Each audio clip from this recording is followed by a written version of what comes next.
വന്നടുത്തു എഴുന്നേറ്റു നടക്കാൻ പോലും വയ്യാതായി. 60 വയസ്സായി വാർദ്ധക്യം വന്നടുത്തു എഴുന്നേറ്റു നടക്കാൻ പോലും വയ്യാതായി. പണികൾ പലതും ചെയ്ത് മക്കളെ പോറ്റി വളർത്തി സ്വത്തുക്കളെല്ലാം അവർക്കെഴുതി നൽകി. പണികൾ പലതും ചെയ്ത് മക്കളെ പോറ്റി വളർത്തി സ്വത്തുക്കളെല്ലാം അവർക്കെഴുതി നൽകി. മക്കളെല്ലാം നാട് വിട്ടു വൻപിച്ച നിലയിലായി. അപ്പനമ്മമാർ വീട്ടിൽ ഒറ്റയ്ക്കായി. മക്കളെല്ലാം നാടുവിട്ടു വൻപിച്ച നിലയിലായി.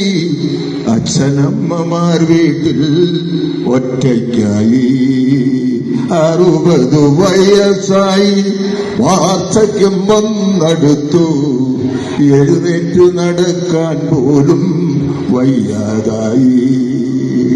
വാർദ്ധക്യം വന്നെടുത്താൽ മക്കൾക്കും മരുമക്കൾക്കും വൃദ്ധരെ കാണുമ്പോൾ പുച്ഛമാണ്.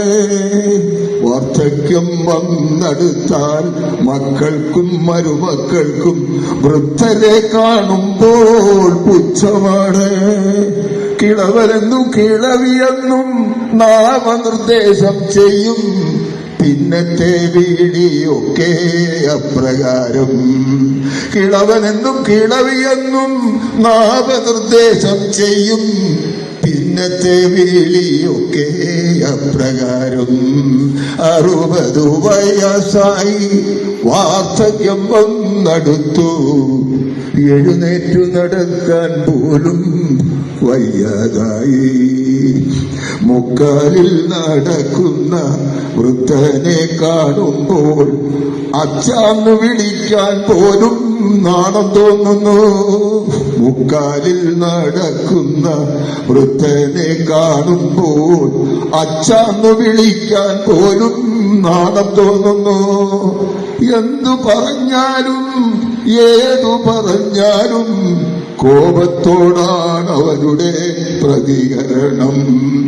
എന്തു പറഞ്ഞാലും ഏതു പറഞ്ഞാലും കോപത്തോടാണ് അവരുടെ പ്രതികരണം. അച്ഛൻ മരിച്ചാലും അമ്മ മരിച്ചാലും ഒരു നോക്കു കാണാൻ അവർ എത്താറില്ല.